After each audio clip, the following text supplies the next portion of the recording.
오늘 성모시신 미사지만은 11월이 유령성월이기 때문에 오늘 강론은 제가 연옥에 대해서 집중적으로 강론을 하겠습니다.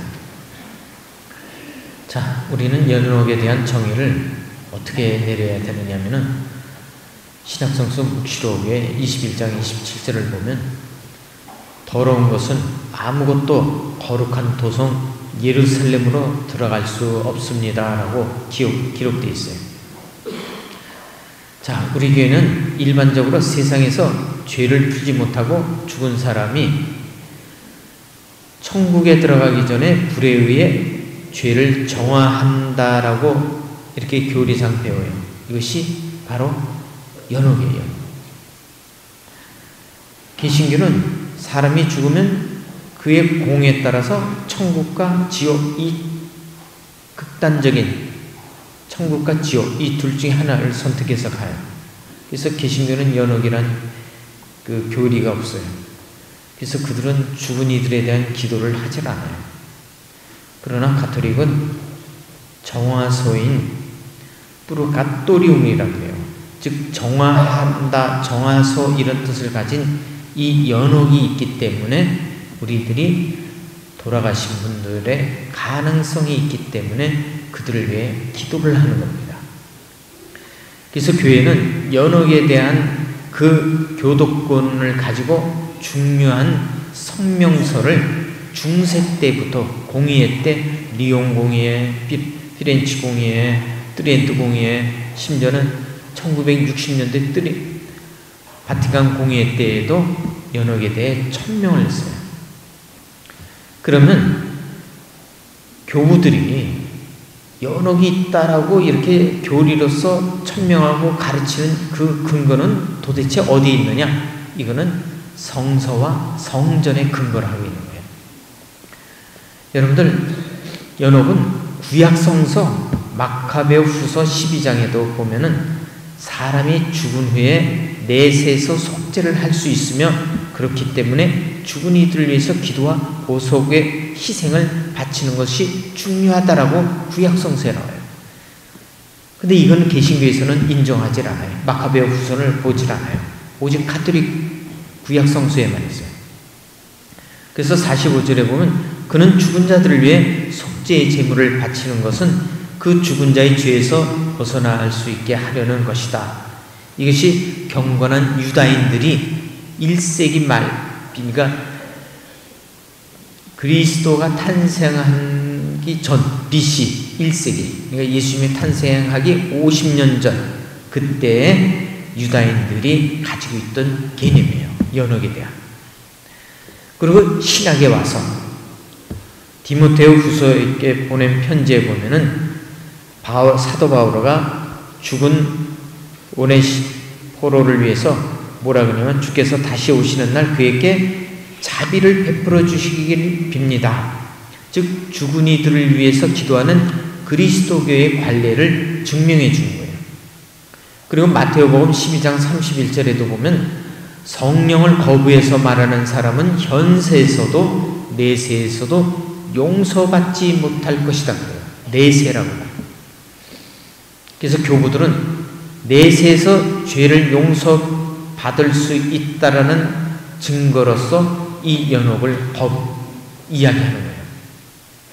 그리고 마태오복음 5장 25절에 마지막 한 푼까지도 갚기 전에는 감옥에서 풀려나오지 못하지만은 이런 표현을 써요. 그래서 마지막 한 푼까지 갖고 나와야 된다. 이 내세는 바로 연옥을 말한다는 거예요.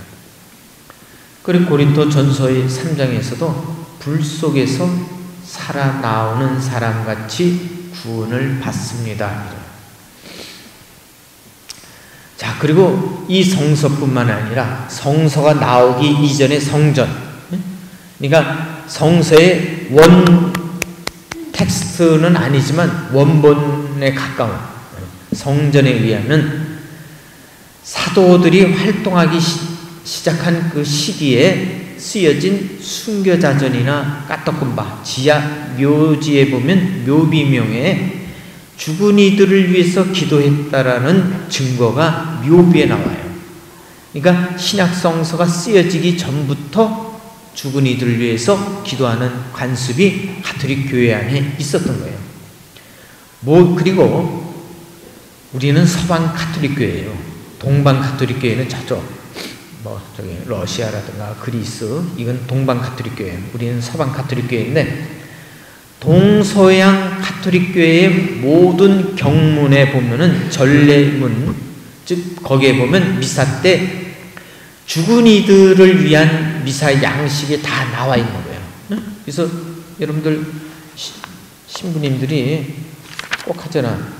부활의 희망 속에 고이 잠든 교우들과 세상을 떠난 다른 이들도 모두 생각하시어 그들이 주님의 빛나는 얼굴을 배우게 하소서.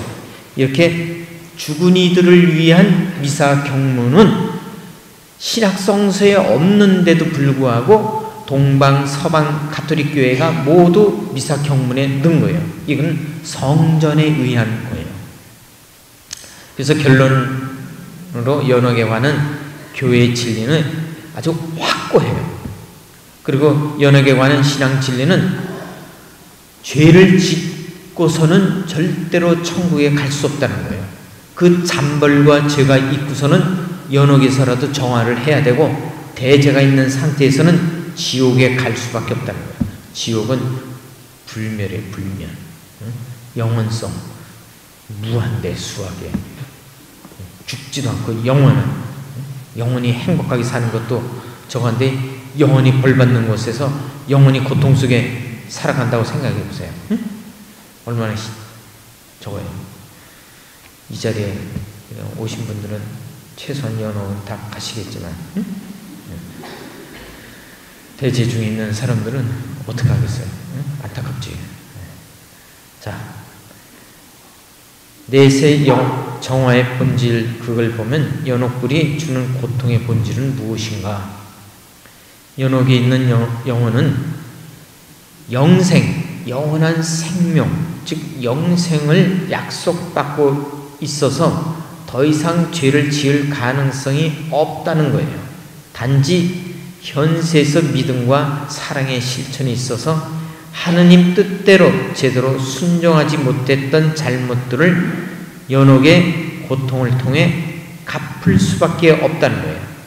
이 불쌍한 영혼들이 자신의 마지막 열정과 완성을 거기서 해야 하는데, 이것은 마치 황금을 얻기 위해서 광석을 불덩어리에 넣었을 때 불순물이 빠지고 순수한 황금만을 채취하는 그러한 것과 같다라고 생각하시면 되겠어요. 연옥의 불이라는 것이.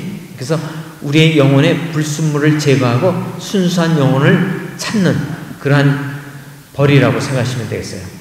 그런데 이 연옥에서의 벌은 매우 엄격하고 고통스럽다는 거예요. 네?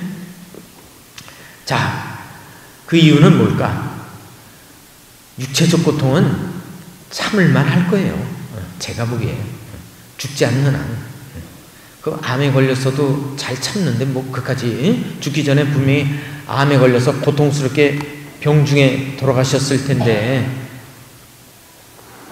그까지 연옥 불 정도 못 참겠어요? 그죠? 죽지 않는데 까부러치면 되잖아. 기절하면 되잖아.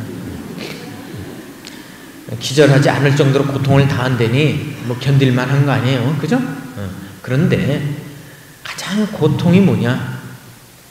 하느님을 뵈야 되는데 뵐 수 없다라는 그러한 고통이 크다는 거예요.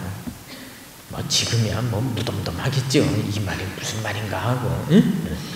미사 중에도 계속 잡생각이 나겠지. 집에 가스불은 껐는지, 집에 오늘 점심은 집에 가서 영감은 뭘 또 밥을 차려줘야 되는지, 이 미사 중에도 별 잡생각들이 다 들겠지만 그때에는 오직 하느님을 볼 수 없다는, 뵙지 못한다는 그러한 고통이 너무 크다는 거예요. 여러분들이 연애 시절에 사랑하던 님을 그 다음날도 볼 수 없고, 응? 이 밤을 지새야 된다는 그런 거 겪어본 적 있으십니까? 저는 없어서 잘 몰라요. 해 떨어지면 자니까 몰라요. 아마 그거보다도 몇십 배, 몇백 배 더 강할 거예요. 보고 싶은 님을 볼 수 없다라는. 응? 자, 그리고 연옥에서의 받는 벌이 지옥의 그것보다도 훨씬 가볍대요. 같은 고통이라도 지옥보다는 낫대요. 왜? 자, 얘기를 들어보세요. 연옥의 벌은 잠정적이에요. 지옥의 벌은 영원해요. 영원해요. 끝이 없어요. 여러분들 살아왔잖아. 찌질한 인생, 매일 고통의 연속. 남편 잘못 만나서 고생하고, 그 남편 잘못 만난 거 그걸로 끝나는 게 아니라 그 잘못 만난 남편의 그 잘못 만난 시부모 또 찌질하잖아. 거기 또 고통당하고, 또 그 시댁 식구들 그들은 또 눈 뜨고 볼 수 없는 그 인간들하고 또 거기다가 자식이라도 좀 낳게 했더니 그 핏줄 타가지고서 또 그 모양이고, 손주 새끼 또 어쩌면 그렇게 해서 일생 고생하고 살았다. 진짜 낙이라고는 하나도 없을 것 같아. 제가 봐도. 그런데 그런 고통을 영원히 받는다고 생각해보세요. 영원히. 남편 복이 없지만 자식 복이라도 있는 것 같다. 애가 똘똘하고 공부 잘하고 빠듯하다. 그러면 그래도 여기에 희망을 가지고 사는 것처럼 연옥도 한정적이라는 거예요. 한정적. 그래서 연옥의 벌이 지옥벌보다 가볍다는 거예요. 그래서 연옥여원들은 순종과 인내와 관용을 가지고 벌을 잘 참아낸대요. 영감이 찌질하면, 자식이라도 똑똑하면 영감 포기하고 자식에게 올인하면 또 사는 맛이라도 있잖아요. 그죠? 안 그래? 그렇잖아요. 아니면 영감이 좋으면 자식 포기하고 영감하고 살든지 뭐 하나라도 건질 만한 게 있어야지, 이것도 아니고 저것도 아니면은 그 인생은 정말 너무 피곤하잖아. 자, 그런데 연옥여원은 하느님을 붙잡을 수 있잖아요. 그래서 견딜 수가 있다는 거예요. 그래서 지옥보다 기꺼이 긍정적으로 벌을 스스로 받아들이고 속죄하는 그러한 고통이 지옥보다는 덜하다는 거예요. 그리고 연옥에서 받는 벌이 어느 정도는 무겁다. 이것은 확실하대요. 확실해요. 쉽지 않아요.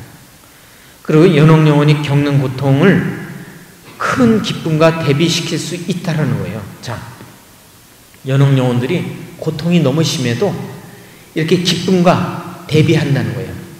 찌질한 남편하고 살지만 그래도 나에게는 옥동자 같은 이 아이가, 똘똘이가 있기 때문에 살아간다는 이 기쁨으로 대비하는 것처럼 하느님이 자기를 사랑하시기 때문에 내가 이제 이 연옥에서의 정화를 마치면 하느님 뜻에 전념한다면은 내가 하느님을 만날 수 있다라는 그 기쁨과 감사함으로 연옥에서 그 고통을 받으면서도 기쁨 중에 이게 상세할 수 있다라는 거예요. 그래서 연옥여원들은 고통스러운 중에도 기쁨을 잃지 않는다는 거예요. 여러분들 성인전을 보면 성인들이 그 병 중에도, 돌아가시기 직전까지도, 그 고통 중에도 여러분들 상본 같은 거 봤어요? 그 소아데레사 같은 상본 보면 십자가를 가슴에 끼고 병 중에 침대에 누워 있는데도 십자가를 이렇게 끼고 이렇게 죽어가는 거 봤어요? 응? 그렇잖아요. 비록 육체의 고통은 있더라도 천국에 가서 하느님을 뵐 수 있다는 그 기쁨 중에 그 병 중의 고통을 이겨낸 그 성인들의 그런 이야기 많이 읽지 않았죠? 상본은 보셨나요? 네, 상본 봤죠? 네. 나도 그래야 되는데 이거 그럴 수 있을까? 나는 하여튼 그 수없이 간호사들을 괴롭힐까 정말 이 걱정스러워요. 몰핀 놔라 잔소리하고 수시로 그냥 간식 먹고 있는 간호사들 들들 볶아서 오게 하고 그러지 말아야 되는데 저도 그냥 걱정이에요. 걱정. 그러니까 여러분들도 돌아가실 때 아파도 그냥 꾹 참고 혼자 조용히 가시오. 주변 사람들 괴롭히지 말고 하느님을 뵐 수 있다라는 희망 속에 꿋꿋하게 주변 사람들 괴롭히지 말고 편안하게 그것도 기도하면 될 거예요. 자, 마지막으로 연옥영혼을 도울 수 있는 방법, 이건 제가 얘기하는 게 아니라 리옹과 트렌트 공회에서 천명한 거예요. 교회의 가르침이에요. 연옥영혼들의 고통을 경감시키고 그들을 정화기간을 단축시킬 수 있는 방법은 바로 우리들의 미사, 봉헌과 기도와 자선과 선행과 이런 기도라는 거예요. 이것을 성인의 통공이라고 가르치는데, 연옥영혼들을 도울 수 있는 성인들의 통공에 대한 교리는 어디에 근거를 하고 있느냐? 지상의 신자들, 특히 은총지위에 있는 신자들, 우리는 바로 은총지위에 있는 신자들이에요. 무슨 얘기인지 알겠죠? 우리가 누구를 위해서 기도를 하면 그 기도가 그분들에게 갈 수 있는 거예요. 살아있는 사람에게도 가지만 죽은 이들에게도 양보할 수 있는 거예요. 이 은총지위에 있는 우리들이 대원, 즉 미사성제라든가 기도나 자선, 참회, 보석, 선행, 이걸 통해서 대사를 그들에게 양도하는 거예요. 그들은 왜 양도를 받아야 되느냐? 그들은 자기 자력으로 연옥의 고통을 경감시킬 수가 없다는 거예요. 그래서 지상에 있는 우리들이 그들을 돕고 천상세계에 있는 성인들이 또 연옥영혼들을 도움으로써 그들이 쉽게 천국에 갈 수 있도록 한다는 거예요. 이게 바로 성인들의 통공이에요. 그리고 성인들의 그 기도는 살아있는 우리들에게도 또 오는 거예요. 그래서 천국에 있는 이들이 연옥과 우리를 돕고 우리가 연옥영혼을 돕듯이 이런 것을 성인의 통공, 이 근거로 해서 현세와 내세가 서로 나누면서 이루어지고 있는 거예요. 그러니까 현세는 이것으로 단절되는 것이 아니라 내세와 항상 연결되어 있는 거예요. 이 교회도 그렇지만 여러분들도, 즉 여러분의 돌아가신 조상들과 연결되어 있는 거예요. 이거는 천국에 있는 조상들이 살아있는 후손들을 위해서 하나님께 기도하고, 또 살아있는 후손들이 돌아가신 조상들, 연옥에 있는 조상들을 위해서 기도하고, 그분들이 천국 가서 다시 후손에게 기도하고. 어찌 보면 이게 유교 그쪽과 비슷해요. 그래서 여러분들 이 11월 유령성을 맞아서 산 우리들도 위해서 기도를 해야겠지만, 연옥에 있는 모든 이들, 친척이나 형제나 또 불쌍한 영혼들을 위해서 많은 기도생활, 신앙생활을 하시기를 부탁드리겠습니다.